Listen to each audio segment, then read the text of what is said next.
Imagine you are sitting in your manager's office. It's a Tuesday morning. The coffee is still warm on the desk. You aren't here for a disciplinary hearing. You haven't missed a deadline. In fact, by most standards, you are doing a good job. You show up on time. You hit your targets. You are liked by your peers. But in this company, good is not enough. Adequate is a fireable offense. Your manager looks you in the eye and asks themselves a single, terrifying question. It's called the keeper test. If this employee told me they were leaving for a competitor tomorrow, would I fight to keep them? If the answer is no, if they would feel even a split second of relief, you are gone. Packed up, out the door with a generous severance package before lunch. This isn't a dystopian fiction. This is the operating system of one of the most successful companies in history. Most businesses try to protect their culture by adding layers. More handbooks, more approvals, more HR oversight. They treat their employees like children who need supervision. But one company went the other direction. They burned the employee handbook. They eliminated vacation policies. They told their staff to stop trying to please the boss. And instead of collapsing into chaos, they reinvented the way the world consumes entertainment. We all know Netflix. It's the giant that killed Blockbuster, the titan of streaming. But the real story of Netflix isn't about algorithms or fiber optics. It's about a radical experiment in human psychology. Reed Hastings, the co-founder of Netflix, realized something early on. As companies grow, they usually shrink. They shrink in creativity. They shrink in speed. They become bogged down by the very processes designed to keep them safe. He called this the process accumulation trap. So he asked a question that would sound insane to any traditional CEO. What happens if we remove the controls? What happens if you let employees take as much vacation as they want? What if you let them sign million-dollar contracts without approval? What if you encourage them to openly criticize their boss in front of the team? The conventional wisdom says this leads to anarchy, bankruptcy, a toxic free-for-all. Yet Netflix didn't just survive. They thrived. They pivoted from DVD sales to rentals to streaming to original content. 4 massive business transformations in 2 decades. Most companies can't even manage one. So how did they do it? How does a company with no rules avoid total disaster? That is the mystery we are unlocking today. We are going to deconstruct the no rules philosophy. We will look at the 3 pillars that hold this precarious system together. Talent density, radical candor, and context, not control. By the end of this video, you will understand why your company's employee handbook might be the very thing holding you back. To understand the Netflix strategy, you have to understand the first variable in their formula: talent density. Most companies operate on a bell curve model. You have a few stars, a massive middle ground of average workers, and a few low performers.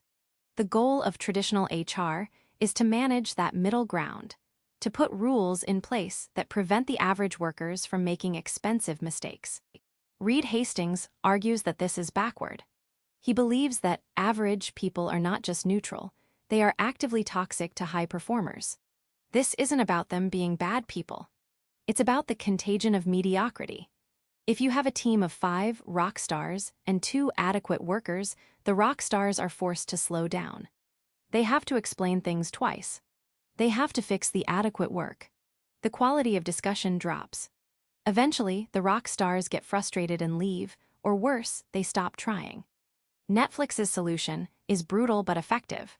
The rockstar principle.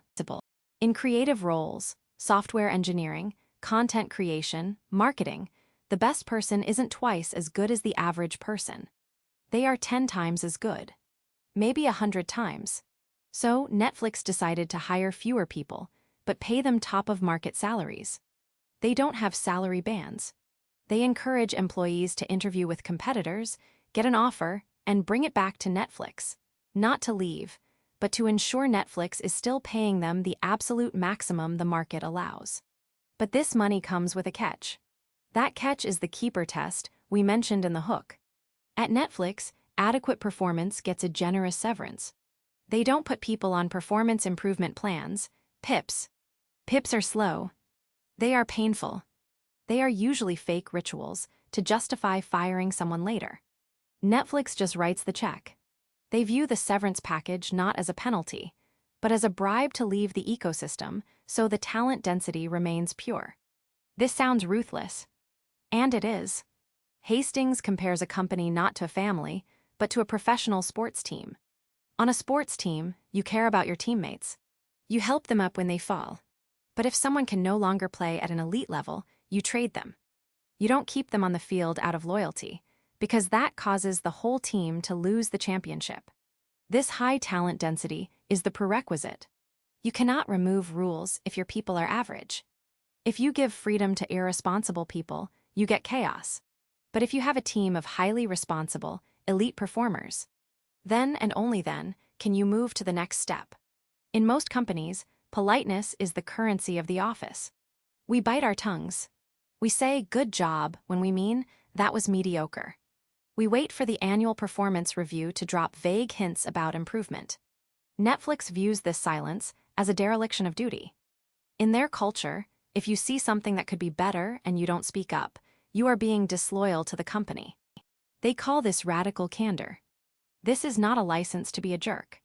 There is a very specific framework they use, known as the 4A guidelines. If you're giving feedback, it must follow 2 rules. 1. Aim to assist. You must explain how this change will help the company or the individual. You cannot just vent frustration. 2. Actionable. You must provide a concrete solution, not just a complaint.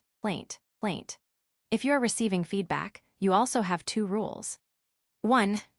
Appreciate. You must listen without getting defensive. You say, thank you for the feedback. 2. Accept or discard. This is the key. You are the captain of your ship. You have to listen, but you do not have to obey. This system creates a circle of feedback. Hastings himself is not immune. He tells a story of doing a presentation and afterward receiving an email from a subordinate listing out everything he did wrong, his pacing, his eye contact, his ums and ahs. In a normal company, that employee would be fired for insubordination. At Netflix, Hastings replied with gratitude and shared the feedback publicly. Why does this matter for strategy? Speed. When you strip away the social niceties, you strip away the lag time. You don't have to wait for a meeting to fix a problem. You fix it in the hallway. You fix it in the moment. This allows Netflix to course correct faster than any of its competitors. While Warner Brothers or Disney are scheduling committee meetings to discuss a pilot, Netflix executives are openly critiquing and iterating on the fly. But this level of candor is terrifying for most people. It requires a thick skin. It requires an environment where sunny, radical candor doesn't turn into rainy, brutal aggression. And it leads directly to the most famous and controversial part of their strategy. Once you have high talent density, people who are smart, responsible, and high candor, people who fix each other's mistakes, you can do the unthinkable. You can remove the controls. Netflix does not have a vacation policy. The policy is 2 words. Take vacation, there is no tracking. No approvals. If you want to take a month off to hike the Himalayas, you do it.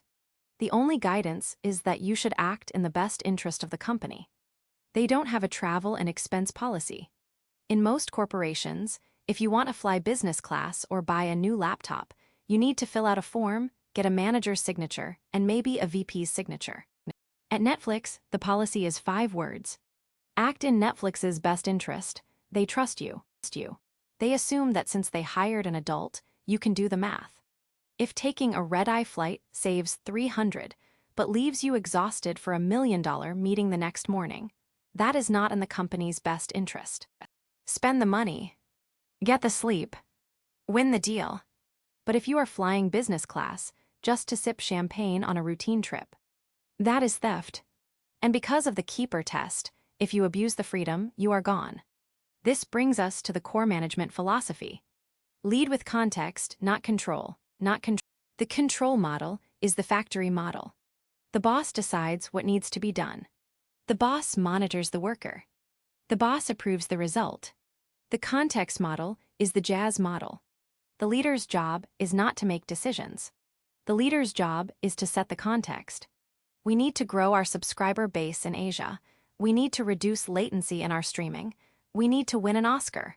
Then, the leader steps back. The employees, the informed captains, make the decisions. If an employee makes a decision that loses the company money, the manager doesn't ask, "Why did you screw up?" The manager asks, "What context did I fail to give you? Did I fail to explain that we are low on cash? Did I fail to explain the long-term risk?" This effectively eliminates the approval bottleneck. In traditional Hollywood, a show has to pass through 5 layers of executives to get a green light. At Netflix, a mid-level content buyer can sign a $5 million deal for a documentary without Reed Hastings even knowing about it until it airs. This is how they scale. This is how they release hundreds of shows a year, while HBO releases dozens. They decentralized the brain of the company. This brings us to the secret. The insight that makes all of this work. You might be thinking, this sounds exhausting. The anxiety of the keeper test. The pressure of radical candor. Why go through all this? Here's the aha moment. Most companies optimize for error prevention. In a manufacturing plant, or a hospital, or an airline, error prevention is the most important thing. You want strict rules. You want checklists. You do not want a pilot innovating during a landing. But Netflix realized they are not running a hospital. They are in the creative economy. In the creative economy, the biggest risk is not making a mistake. The biggest risk is irrelevance. The biggest risk is moving too slow. The biggest risk is not coming up with the next house of cards. The cost of process is invisible, but it is deadly. Process kills the variance that leads to genius. Netflix accepts that their no-rules culture will cost them money. People will abuse the expense account sometimes. People will make bad bets on shows that flop. They will overpay for severance.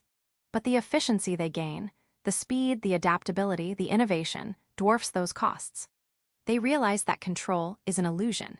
In a rapidly changing world, the only real control is a workforce that can think for itself. The no-rules rules isn't about the absence of structure. It is a specific, engineered structure designed to maximize adaptive velocity. We're going to talk about what this means for your business in a second. But first, if you're enjoying this deep dive into the machinery of business strategy, take a second to hit the like button. It signals to the algorithm that you want more insider content like this. And if you haven't already, subscribe to Strategy Unlocked. We are building a library of the world's most potent business insights, and we want you in the boardroom with us. So, can you apply this to your company? If you run a nuclear power plant, please don't. Stick to the rules. But if you are in marketing, tech, design, or consulting, you are likely suffocating your best people with rules designed for your worst people. You can't just copy-paste Netflix. You can't just remove vacation policies without high talent density. That's suicide. But you can start with candor. You can start by asking your team, what is one thing I could do better to help you succeed? And then actually listening. You can start by looking at your policies and asking, is this rule here to help us move faster, or is it here because we don't trust our people? Netflix proved that trust is actually cheaper than control. If you learned something new today, hit that like button. And let us know in the comments. What company's strategy should we unlock next? Is it the secretive logistics of Amazon? The design cult of Apple? Or maybe the franchise machine of McDonald's? Write your vote below. I'll see you in the next breakdown.